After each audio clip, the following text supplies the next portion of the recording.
안녕하세요. 이번 시간에는 쿠팡 상장에 대해서 한번 알아보도록 할게요. 이번에 쿠팡이 상장하게 되는데 얼마의 가치를 가지게 될 건지, 그리고 대체 왜 상장하는 건지 이 이유가 좀 궁금해서 제가 조사를 해봤습니다. 좀 자료를 조사하는데 시간이 좀 걸렸어요. 영어로 많이 나와가지고 저도 이제 미국 증권거래위원회 자료를 통해서 한번 분석을 해봤고, 지금 시기적인 상황까지 고려해 봤을 때 아마도 무언가 좀 있었다 라고 볼 수 있을 것 같아요. 그러면 같이 한번 보도록 하겠습니다.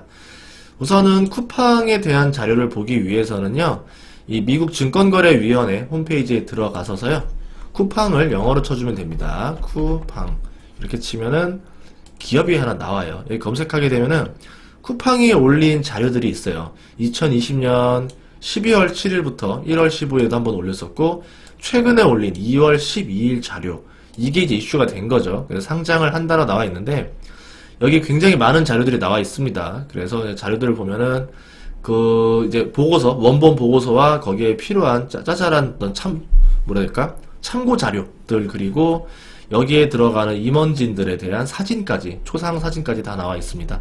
여기서는 우리가 봐야 될 건 S1 하나만 보면 돼서 이거를 보도록 할게요. 이렇게 보면은 이제 자료들이 쭉 나와 있는데, 뭐 이제 쿠팡에 대한 이야기들, 그리고 공모 가격은 아직 정해지지 않아가지고 이런 것도 나와 있고요. 주식에 대한 얘기들도 나와 있어요. 그 클래스 A와 그리고 이제 클래스 B주에 대한 설명이 나와 있죠. 그래서 만약에 이거가 몇 주의 가치가 있는지, 그리고 전환이 얼마나 될 건지, 이것들까지 설명이 나와 있습니다. 이렇게 뭐 사진들 나와 있고요. 실제로 이렇게 많이 있는데 제가 여러분들 위해서 필요한 자료만 다 뽑았으니까 그거를 보도록 하겠습니다. 이제 나중에 쿠팡 주식을 사려면 CPNG를 클릭하셔서 사시면 됩니다. 실제로 이렇게 해서 조사를 했었고요. 여기 있는 것들을 여러분이 클릭해서 보시면 실제로 볼 수 있습니다. 정리했죠.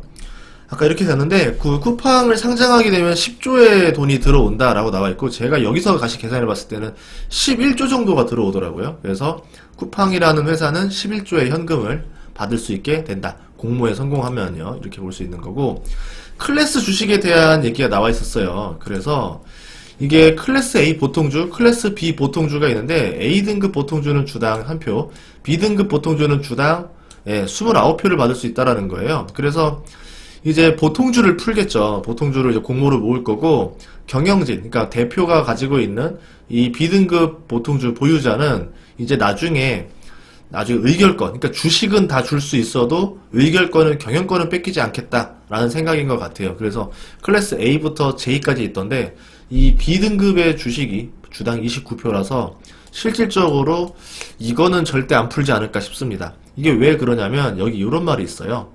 B종의 보통주 각 주식은 보유자의 선택에 따라서 언제든지 A종 보통주 한 주를 전환할 수 있습니다. 그러니까 B주는 한 주를 바꿀 수 있다고 하는데, 생각해보면은 B주를 A주로 바꿔서 무슨 의미가 있냐 이거죠.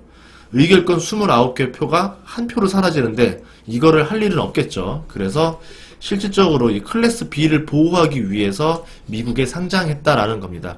우리나라 같은 경우는 클래스 A, B, C, D 이런 거를 인정해주지 않는데, 미국 같은 경우는 이걸 인정해주거든요. 그래서 미국에 상장한다라고 보시면 됩니다. 지금 뭐 이런 얘기들이 나와 있는데, 그래서 여기 안 그래도 설명이 나와 있습니다. 클래스 B 보통주 주식을 보유하게 될 경우, 이거 지금 대표에게 의결권을 집중시키는 효과가 있다라고 나와 있고요. 김범석 대표죠. 여기서 이제 번역본에서는 김범석이라 되어 있는데, 아무튼 그렇고요.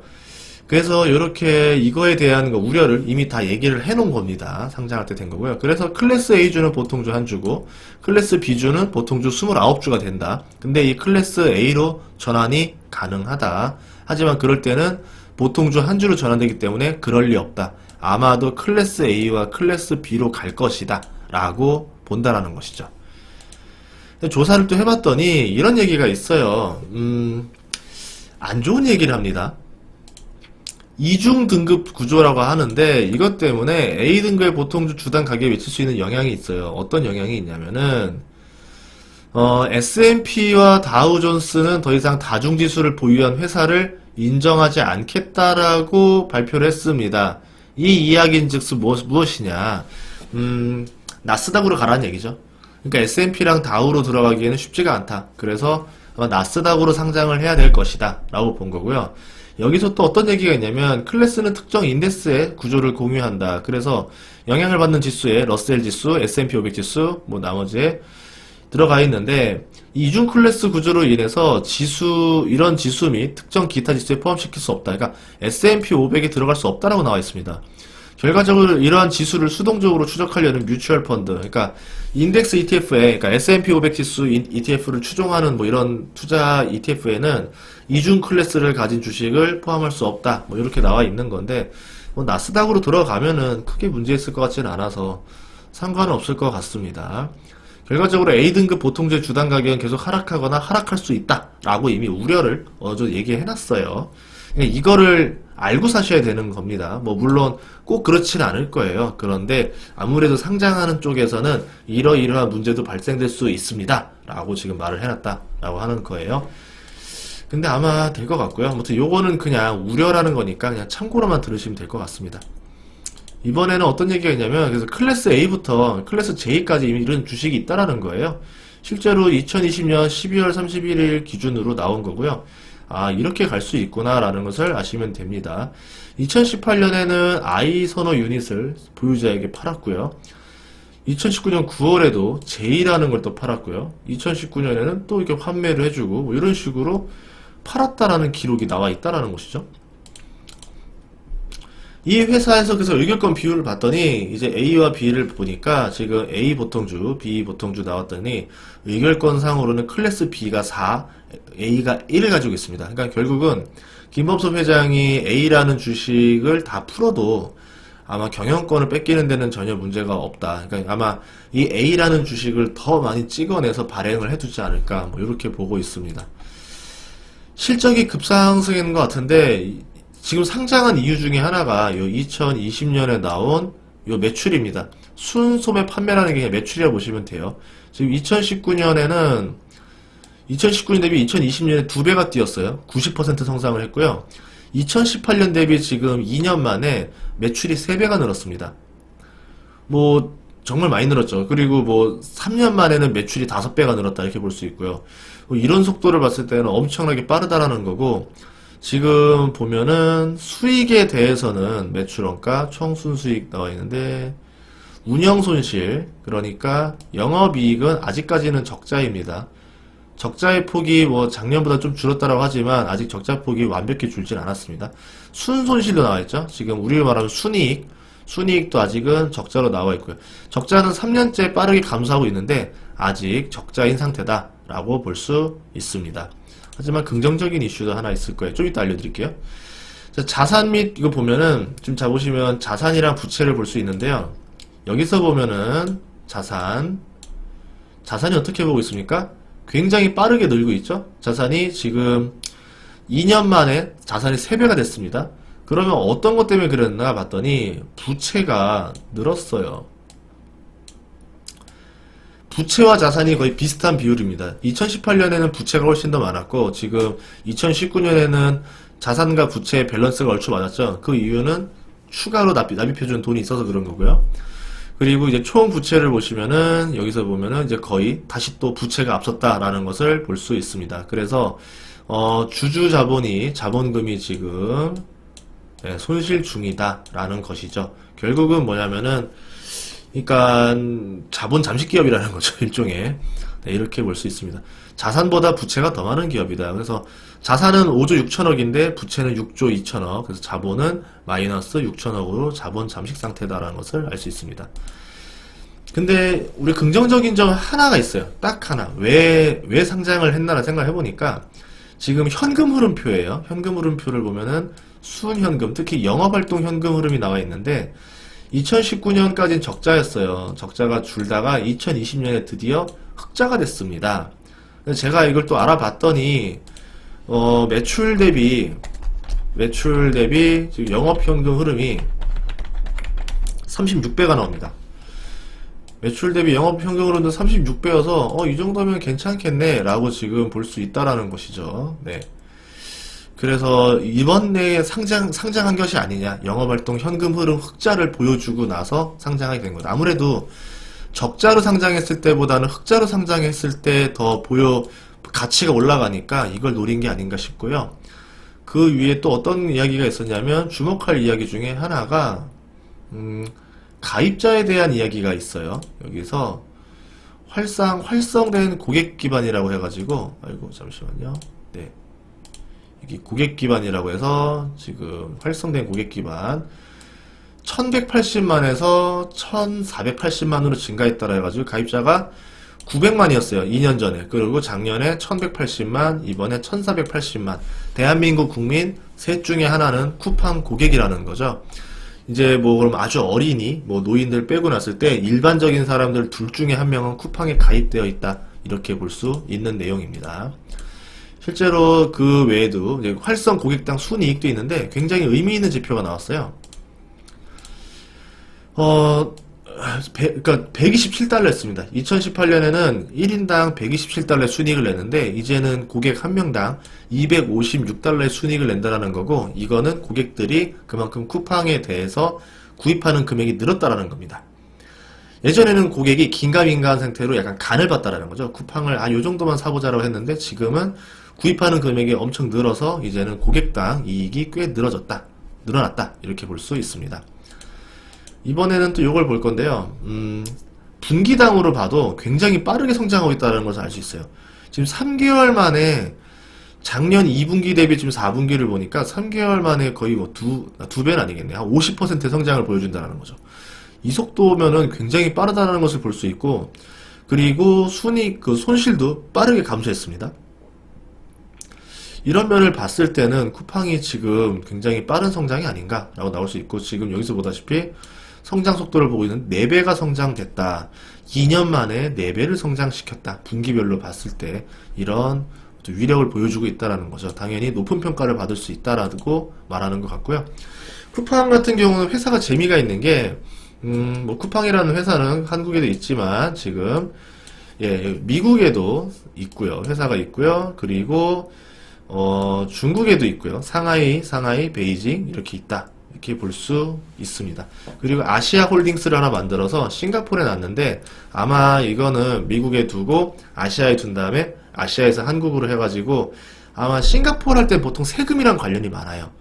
싱가포르에 지사를 두면은 아무튼 방송에서 말할 수 없는 좋은 게 좀 있습니다. 그래서 여기로 하지 않았나라고 보고 있고요.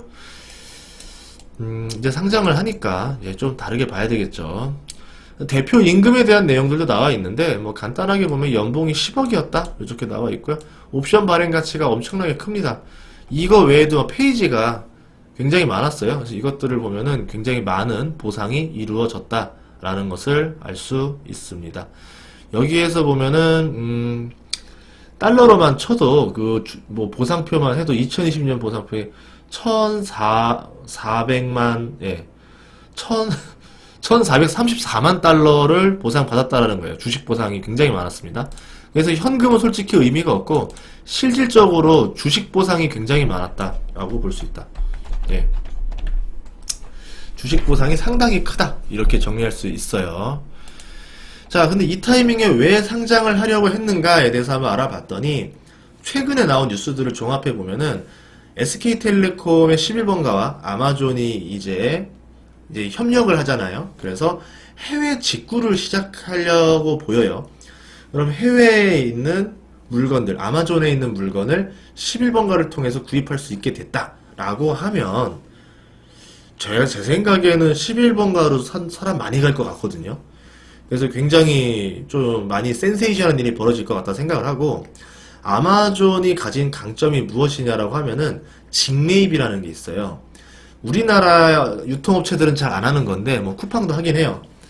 그냥 물건을 다 사버려요. 우리가 사서 어떻게 해서든 해결할게 이래가지고 물건을 사옵니다. 그러면 판매자 입장에서는 내가 아마존에다가 물건을 납품했다가 안 팔려서 다시 재고를 회수해 와야 되는 부담이 없는 거예요. 대신에 아마존이 이런 말을 하죠. 그 비용까지 해서 더 깎아줘. 더 싸게 공급해줘 라고 해서 훨씬 더 싸게 사오는 조건으로 다 사옵니다. 그리고 우리가 안에서 다 털어버려요. 블랙 프라이데이라든가 이럴 때 다 털어버리면 되는 거거든요. 그래서 직매입이라는 강점이 있다라는 거고, 그러면 아마 직매입 형식으로 아마존과 들어와서 국내에 팔렸을 때 얼마나 싸게 팔릴 것이냐가 이제 관건이 되겠죠. 거기에 이번에 여의도의 현대백화점 같은 경우도 아마존과 결합을 해서 뭘 하잖아요. 이제 아마 오픈을 좀 미뤄져가지고 원래 작년에 하기에는 오픈을 좀 늦췄거든요. 그거 오픈하고 나면은 조금 이제 뭔가 좀 보여지지 않을까 싶습니다. 순 방문자로만 치면은 쿠팡이 제일 많고요. 10,000명이죠. 11번가는 682만 명인데 이게 작년 기준이고 그 사이에 이베이가 이 중간 정도를 차지하고 있습니다. 거기에 이베이가 매각을 해요. 그럼 이제 좀 문제가 생기는 거죠. 이베이까지 팔리고 11번가는 아마존이랑 손을 잡고 그러면 쿠팡이 그동안은 그쵸, 승승장구를 했었는데 이번에 과연 더 많이 성장할 수 있을 것이냐. 이베이를 누군가 인수하는데 누군가가 인수한 사람은 이베이를 가지고 시너지를 내려고 할 거란 말이죠. 누가 살 것인가, 누가 시너지를 낼 것인가, 그러면은 쿠팡의 방해가 될 것인가, 안 될 것인가, 이게 굉장히 핵심입니다. 이베이 매각 가격이 5조라는 말이 나와서 아마도 기존에 있는 유통업체들은 안 사지 않을까라고 이제 많이 의견이 점쳐지고 있어요. 그리고 이제 이베이 같은 경우는 성장 속도가 낮았어요. 매출 성장이 굉장히 더뎠고, 영업이익이 흑자라는 점은 좋았지만, 그래도 점점 떨어지는 이 속도를 성장 속도를 봤을 때는 5조를 주고 살 사람은 많지 않을 것 같다라고 생각이 됩니다. 하지만 만약에 이거를 우리나라 안에 있는 유통 공룡이 이베이를 인수해서 규모를 키워버리면 꽤나 골칫거리가 될 수 있겠죠. 아마존의 11번가, 또 새로운 유통 공룡이 가진 이베이, 거기에 쿠팡. 그러면 굉장히 치열한 싸움이 더 지속되어야 된다. 이렇게 볼 수 있겠죠. 정리해보자면은, 아마존의 한국 진출이 이제 하나의 원인이 된 거일 수도 있고요. 이베이 매각, 그래서 인수 시너지 리스크가 존재했을 것이다. 이렇게 보고 있고, 2020년에 최대 실적을 기록했고, 영업현금으로 흑자가 나온 상태입니다. 그러니까, 몸값이 가장 좋을 때였다라고 볼 수 있고요. 나스닥이 지금 14,000을 넘는 사상 최고치이기 때문에 지금 상장하면은 굉장히 비싼 값을 받을 수 있다라고 생각을 한 것 같아요. 그리고 부채가 굉장히 좀 길어지고 있었고 자본 잠식이 됐었기 때문에 이익 잉여금 가지고 지금 이 자본을 채울 수가 없어요. 자본 잉여금을 가지고 자본에 대한 부족분 이런 것들을 채워야 되지 않을까. 상장 차익으로 기업에 지금 현금을 충원하려고 하지 않을까 이렇게 본다라는 겁니다.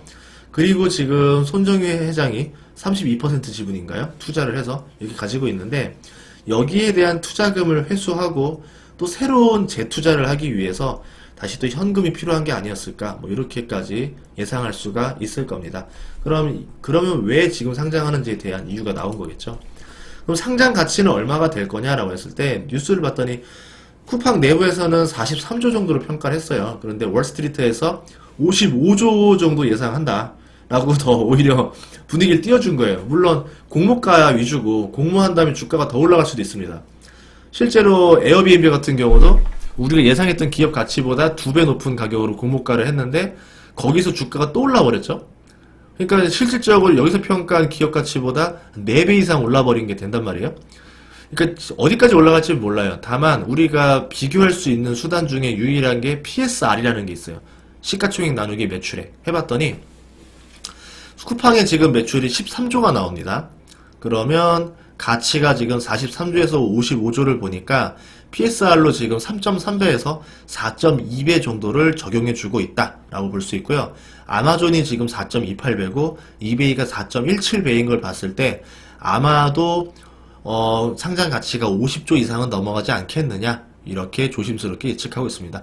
쿠팡 가치가 제가 2015년에 강의할 때만 해도 5조 정도라고 해가지고 2016년이네요. 그때서 막 제가 강의할 때 쿠팡은 지금 5조의 가치인데 적자가 굉장히 심각하다라고 설명을 했었는데 벌써 지금 5배가 늘어버렸어요. 기업 가치가. 이게 지금 이런 요새 핫한 형태 성장성을 가져가는 회사는 이렇게 기업 가치가 빠르게 상승한다라는 것을 볼 수 있었습니다. 4년 만에 기업 가치가 10배가 늘었네요. 어쨌든 이걸 통해서 10조라는 현금을 조달할 것으로 예상이 되고 그러면 쿠팡은 다시 국내에서 좀 더 공격적인 투자를 더 할 수 있을 것 같다. 이렇게 예상이 된다는 것이죠. 이렇게 쿠팡에 대해서 정리를 했고요. 뭐 쿠팡 주식을 살까요 말까요에 대해서는 지금 이제 상장을 해봐야 알 것 같아요. 상장하는 거 보고 기업 가치가 나왔을 때 아마 뭐 얼마의 공모가가 나오냐가 굉장히 핵심이겠죠. 공모가가 저렴하다라 그러면은 뭐 아마존과 이베이로 비교해봐서 저렴하다 싶으면은 뭐 사도 될 것 같아 라는 게 나올 수 있을 거고, 공모가가 좀 더 위로 올라가서 PSR이 너무 높아진다 라고 하면은 조금 우려가 되고 있습니다. 여러분들 투자에 좀 판단이 될 만하지 않을까 해서 제가 지금 미국 증권거래위원회 자료를 정리해서 이렇게 영상을 만들었습니다. 여러분들 투자 잘 하시길 바라고요. 다음에도 더 좋은 정보로 찾아뵙도록 하겠습니다. 시청해주셔서 감사합니다.